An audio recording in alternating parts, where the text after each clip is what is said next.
नमस्कार, स्वागत है आपका हाइप टर्मिनेटर के एक नए एपिसोड में। आज इस वीडियो में हम फिलिस्तीन की कहानी के बारे में समझने की कोशिश करेंगे, इसलिए वीडियो को अंत तक देखिएगा और ये भी जानने की कोशिश करेंगे कि इजराइल तो था नहीं, लेकिन इजराइल आया कैसे। फिलिस्तीन और इजराइल की लड़ाई अब से ही नहीं बल्कि यीशु मसीह के जन्म से पहले ही हो रही थी। ईसा मसीह का जब जन्म नहीं हुआ था तब भी वहाँ पे यहूदी रहते थे और वो पूरा एरिया फिलिस्तीन का हुआ करता था। जब वहाँ पे यहूदी रहते थे तो फिलिस्तीनियों को इस बात का डर था कि कहीं वो अपना आधिपत्य ना जमा ले, जिसकी वजह से वो उनको मार के भगाते थे। लेकिन जब यीशु मसीह वहाँ पे फेमस हुए तो जितने भी यहूदी थे वो आके इसी देश में बसने लगे। फिलिस्तीन ऐसा कहता था कि ये हमारा देश है, यहाँ पे यहूदियों का कोई हक नहीं है। लेकिन यहूदी ऐसा कहते थे कि यहाँ पे हमारे प्रभु ने जन्म लिया है, ये हमारा जन्मस्थल है। फिर उसके बाद 72 ईसा पूर्व रोमन एम्पायर ने वहाँ पे अटैक कर दिया, तो जितने भी यहूदी वहाँ पे थे वो उस देश को छोड़ के अलग अलग देश में चले गए। और वहाँ से जाने के साथ साथ इन यहूदियों को एक बदनामी का टैग मिल गया कि यहूदी कौम के लोग सबसे चालाक होते हैं। अब जिस देश में ये लोग गए थे वहाँ पे ये होता था कि अगर कोई यहूदी बंदा है और अपना पहचान छुपा रहा है तो उसको सजा दी जाती थी। इसलिए यहूदियों की पहचान के लिए उनको एक स्टार दिया जाता था, ताकि वो लोग अपने क्लोथ पे वो स्टार लगा के घूमें और इससे पता चल पाए कि ये लोग यहूदी हैं। इसके बाद यहूदियों के साथ बहुत गलत व्यवहार होते थे, उन्हें प्रताड़ित किया जाता था। फिर उसके बाद थियोडोर हर्जल, जो कि वियना में रहने वाले एक यहूदी थे, उन्होंने ही इस इजराइल की स्थापना की नींव रखी।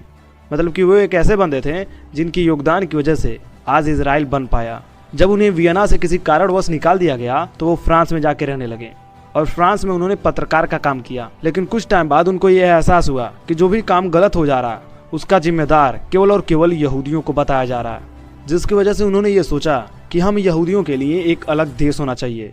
फिर 1897 ईस्वी में ये स्विट्जरलैंड गए और वहाँ पे इन्होंने वर्ल्ड जायनिस्ट कांग्रेस की स्थापना की। ये एक ऐसी ऑर्गेनाइजेशन थी जो यहूदियों की मदद कर रही थी और यहूदियों के लिए एक नए देश की स्थापना के लिए मांग कर रही थी। तो जितने भी यहूदी थे विश्व भर में वो सभी लोग इसको फंड दिया करते थे और इनके डेथ तक ये ऑर्गेनाइजेशन पावरफुल हो गई थी। फिर जब इनका डेथ हुआ तो जितने भी बड़े स्तर पे लोग थे उन्होंने इस ऑर्गेनाइजेशन को चलाना शुरू किया। फिर 1914 ईस्वी में वर्ल्ड वार के दौरान ब्रिटेन ने इनके सामने एक प्रस्ताव रखा। ब्रिटेन ने कहा कि अगर आप हमें वर्ल्ड वार में जिताते हो तो बदले में हम आपके लिए एक राष्ट्र की स्थापना करेंगे जहाँ पे केवल और केवल आपका ही राज्य होगा। और इस समझौते को बाल्फोर समझौता कहते हैं। जायनिस्ट कांग्रेस को अपने आप पे पूरा विश्वास था, जिसकी वजह से उन्होंने जितने भी देश में यहूदी थे उनको यहाँ पे बुलाना शुरू किया, ताकि यहाँ पे अगर राष्ट्र बनेगा तो ज़्यादा लोगों की ज़रूरत पड़ेगी। सभी लोग यहाँ पे आने लगे। लेकिन जब ब्रिटेन वर्ल्ड वार जीता तो वो अपनी बात से मुकर गया, उसने साथ नहीं दिया। लेकिन उसने इस बात पे साथ दिया कि जितने भी यहूदी इस एरिया में आते थे ब्रिटेन उन फिलिस्तीनियों को वहाँ से भगा दिया करता था और वहाँ पे इन यहूदियों को जगह दे दिया करता था। सेकेंड वर्ल्ड वार के टाइम हिटलर सभी यहूदियों को जान से मार रहा था और हिटलर ने लगभग 60 लाख यहूदियों को जान से मार दिया था। और देखा जाए तो हिटलर ने 1/3 यहूदियों को खत्म कर दिया था और बचे कुछ यहूदी भाग कर इसी देश में आते थे। अब इन फिलिस्तीनियों को इस बात का डर था कि अगर ज्यादा लोग यहूदी यहाँ पे आएंगे तो कहीं हमारा राष्ट्र खतरे में ना पड़ जाए, जिसकी वजह से वो फाइट करते थे और बदले में यहूदी भी इन्हें मारा करते थे। ब्रिटेन इन सभी बातों को संभाल नहीं सकता था क्योंकि इन दोनों पक्षों में बहुत टकराव से लड़ाई होती थी। फिर ब्रिटेन ने 29 नवंबर 1947 ईस्वी को यरूशलेम को इंटरनेशनल डाउनटाउन घोषित कर दिया। यरूशलेम एक पवित्र स्थल था, जिसकी वजह से यहूदियों ने इसे स्वीकार कर लिया। फिर 1948 ईस्वी में अंग्रेज इस देश को छोड़कर चले गए, लेकिन यूएन ने इसमें बंटवारा कर दिया, एक फिलिस्तीन और एक इजराइल। लेकिन फिलिस्तीन इस बात से खुश नहीं थे। वो कह रहे थे कि जितना एरिया आपने यहूदियों को दिया है वो बहुत ज्यादा है, क्योंकि 50% दिया गया था। और इसी बात पे बार बार लड़ाइयाँ होती थी और ये लड़ाई आगे तक चलती रही। लैंड के लिए कभी फिलिस्तीन मारा करता था तो कभी इजराइल उन लोगों को मारा करता था। लेकिन कुछ टाइम बाद ये फिलिस्तीन धीरे धीरे करते करते आतंकवादी संगठन बन गया और फिलिस्तीन ने अपना एक खुद का ऑर्गेनाइजेशन बनाया था जो कि हमास में रहता था और हमास के एरिया को एक आतंकवादी समूह बना दिया था। मतलब कि अपना पूरा कंट्रोल हमास को दे दिया था। और देखा जाए तो हमास और फिलिस्तीन का पूरा कंट्रोल इजराइल के पास था, क्योंकि इजराइल ही पानी, बिजली और खाना को इधर से जाने का इजाजत देता था। हमास धीरे धीरे आतंकवादी कार्यों में संलग्न हो गया था, जिसकी वजह से उसे कई सारे देशों ने आतंकवादी करार दे दिया था। और ये बात तो आपने देखा ही कि हमास ने किस तरह से 5000 रॉकेट इजराइल में छोड़ दिए। लेकिन इजराइल कम पावरफुल नहीं है, उसका मुंह तोड़ जवाब देने के लिए अब इजराइल उन लोगों को जान से मार रहा है। हमास के इस गलती की वजह से फिलिस्तीन में बैठे मासूम लोगों की भी जान जा रही है। Gaza is under a complete siege. No water, no food, no electricity. कुछ यूट्यूबर्स के वीडियो आपने देखे होंगे जो लोग ये कहते हैं कि हमास ने इजराइल पे अटैक किया तो बदले में इजराइल भी उन पे अटैक करे। ये अच्छी बात तो नहीं है। तो आप ही बताइए, अगर कोई आपके ऊपर अटैक करता है तो क्या आप उसके ऊपर अटैक नहीं करोगे? ठीक वैसा ही इजराइल कर रहा है। ये बात अब सबको समझना पड़ेगा कि हमास जो है एक टेररिस्ट है।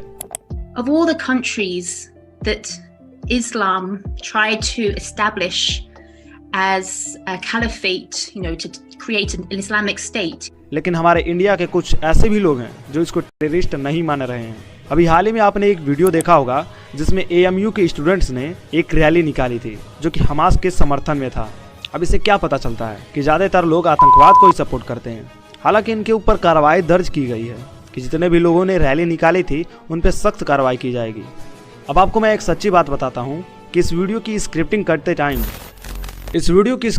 टाइम मेरे एक दोस्त से बात हो रही थी। तो उन्होंने बताया कि उनका एक मुस्लिम दोस्त है जो कि बार बार फिलिस्तीन के सपोर्ट में व्हाट्सएप पे स्टोरी लगाता है। तो उन्होंने उससे पूछा कि अच्छा ये बताओ कि जो तुम फिलिस्तीन और हमास के सपोर्ट में व्हाट्सएप पे स्टेटस लगाते हो और इस मामले में तुम अपने भारत का समर्थन करोगे या फिर अपने मजहब का? तो जानते हैं उस बंदे ने क्या जवाब दिया? मैं अपने मजहब का समर्थन करूंगा। जिसकी वजह से आप साफ देख सकते हैं कि वो इंडिया में बैठा हुआ बंदा यहाँ से स्टेटस लगा रहा है कि लेट्स प्रे फॉर फिलिस्तीन। हाँ, ये बात सबको पता है कि वहाँ पे मासूम लोग मारे जा रहे हैं, लेकिन फिर भी कुछ लोगों को ये समझना चाहिए उन लोगों ने जैसा किया था वैसा उनके नागरिकों को भुगतने को मिल रहा है। अब आप लोग ये भी देख सकते हैं कि हमास और इंडिया के बीच कितना डिस्टेंस है, लेकिन फिर भी वो बंदा इंडिया में बैठ करके आतंकवाद को सपोर्ट कर रहा है। ऐसे बंदे को हम क्या कहेंगे? ऐसे बंदे को भी हम आतंकवादी तो कहेंगे। जो आतंकवाद को सपोर्ट करता है वो भी एक आतंकवादी होता है। खैर, आप जिसे सपोर्ट करते हैं करिए, लेकिन उसके बारे में जान तो लीजिए कि वो बंदा हमारे लिए सही है या फिर नहीं। मैं अपने उस मित्र को धन्यवाद देना चाहूँगा जिन्होंने इतना बड़ा योगदान दिया वो सभी बातों को मुझे बता करके। अच्छा, आप खुद सोचिए कि हमारे PM ऐसा क्यों कहेंगे कि हम इजराइल के सपोर्ट में हैं? क्योंकि वो जानते हैं कि इजराइल हमारे लिए सही है। लेकिन आप ही बताइए कि अगर कोई बंदा आतंकवाद को सपोर्ट करता है, अगर कोई बंदा आतंकवादी हो जाता है, उसके साथ अगर आप दोस्ती का हाथ बढ़ाते हो तो वो आपके साथ भी कब गद्दारी कर लेगा इसका कोई गारंटी नहीं है। और रही बात उनकी जो ये बात कह रहे हैं कि हमारा तो फिलिस्तीन के साथ मित्रता था, लेकिन आज मित्रता क्यों नहीं है? तो मैं आपको बता दूं कि जैसे जैसे उसकी काली करतूतों के बारे में हमें पता चला तो सभी लोगों ने दोस्ती का हाथ पीछे कर लिया, जिसकी वजह से हमारे PM साहब ने भी दोस्ती का हाथ पीछे कर लिया। अब आप लोग समझ सकते हो कि देश पे खतरा आ सकता था। अब आइए ओवैसी साहब के बारे में कुछ बात करते हैं, क्योंकि दुश्मन केवल देश के बाहर ही नहीं देश के अंदर भी होता है। आपने कहा कि India stands in solidarity with the Palestinian people, तो सॉलिडारिटी दिखाओ, रोको उन लोगों को। इसमें ओवैसी साहब कह रहे हैं कि पहले तो वो हमारा दोस्त था। तो मैंने अभी बताया ना कि दोस्ती का हाथ इसलिए पीछे कर लिया गया क्योंकि वो लोग अब आतंकवादी हो चुके हैं। फलस्तीन सिर्फ मुसलमानों के अरबों का मसला नहीं, फलस्तीन इंसानियत का मसला है।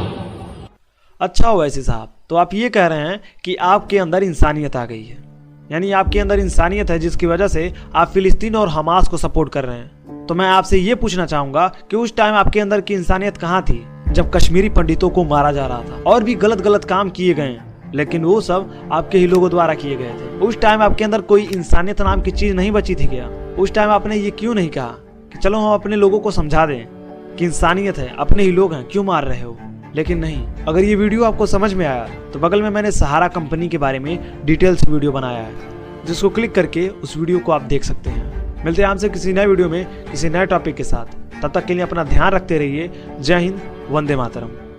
कंक्लूजन ऑफ दिस वीडियो, आतंकवादी होते हैं और जो आतंकवाद को सपोर्ट करता है वो भी आतंकवादी होते हैं।